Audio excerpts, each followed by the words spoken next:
இன்றைக்கி அறுசுவை விருந்து இல்லைங்க, அறுசுவை விருந்துன்னு சொல்கிறத விட பல வகையான பழச்சுவை விருந்துனே சொல்லலாம். நம்ம தோட்டத்தில் நிறைய பழங்கள் அறுவடைக்கு இருக்குது. சூப்பராக பறித்து ஒரு விருந்து ரெடி பண்ணிடலாம் வாங்க. அதில் ஃபஸ்ட்டு பார்த்திங்கன்னா முள் சீத்தா தான். 2 பழம் இருக்குது, 1 பறிச்சுக்கலாங்க.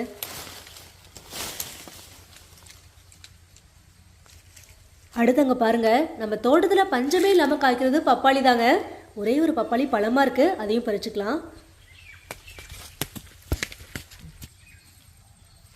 அடுத்து அறுசுவையும் கலந்த பெரிய நெல்லிக்காய் தாங்க. இன்றைக்கி பெரிய நெல்லிக்காய் சின்ன நெல்லிக்காய் ரெண்டுமே காய்க்கிருக்கு. அது பெரிய நெல்லிக்காய் இப்போ தாங்க காய்க்கு வந்திருக்கு. மேலே கொத்து கொத்தாக காய் பிடிச்சிருக்கு. சின்ன நெல்லிக்காவுமே கொஞ்சம் இருக்குது, அதையும் பறிச்சுக்கலாங்க. முள் சீத்தா பறிச்சிட்டோம். சீத்தா பழமும் இருக்கான்னு பார்த்துடலாங்க. இன்றைக்கி நம்ம லக்குங்க, அப்படியே பழமாக 3 இருக்குது. அதையும் சூப்பராக பறித்து எடுத்தாச்சுங்க. இந்த சைட் பாருங்கள், அப்படியே குருவி கொத்தி தேன்மலைத்தாறு சூப்பராக பழுத்துருக்குங்க. அதையும் வெட்டி எடுத்துக்கலாம்.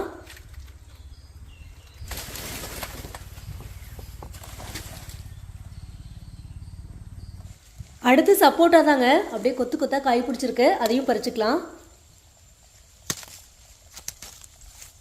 நல்லா வாஷ் பண்ணிவிட்டு பழுக்க வச்சா சூப்பராக பழுத்துக்கோங்க.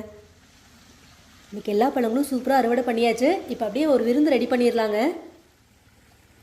பழங்கள்லாம் ரெடியாக இருக்குது. விருந்து அப்படின்னாவே ஒரு விஐபி கண்டிப்பாக வேணுங்க. அவங்களையும் கூட்டிகிட்டு வந்துடலாம்.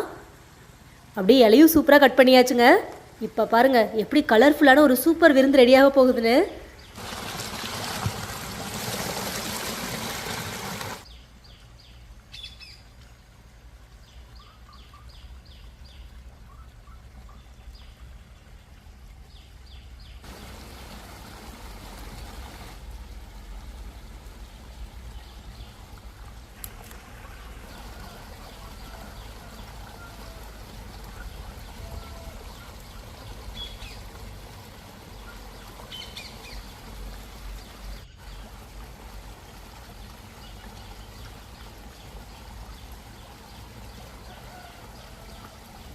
அப்பா, இது தாங்க விருந்து இன்னைக்கு.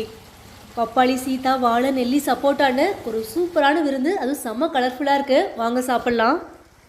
அதுவுங்க பறித்த உடனே கட் பண்ணி சாப்பிட்றோம், அதுவும் இந்த மாதிரி மிக்ஸ்டாக சாப்பிட்றோம் அப்படிங்கும்போது அந்த டேஸ்ட்டு வேறு லெவலில் இருக்கும். நம்மளும் இன்றைக்கி சூப்பராக பழ விருந்தெல்லாம் சாப்பிட்டு முடிச்சுட்டு கிளம்பியாச்சு. வழியில் பாருங்கள் ஒரு வாழைப்பூ இருக்குங்க, அதையும் பறிச்சுக்கலாம். நாளைக்கு சமையலுக்கு யூஸ் ஆகும். எப்படியும் நம்ம வீட்டை சுற்றி ஒரு 4 பழமரங்கள் இருந்தாவே போதுங்க. முடிஞ்ச அளவுக்கு மேனேஜ் பண்ணிக்கலாம். கண்டிப்பாக நீங்களும் இந்த விருந்தை பார்த்து என்ஜாய் பண்ணியிருப்பீங்க அப்படின்னு நினைக்கிறேன். பை.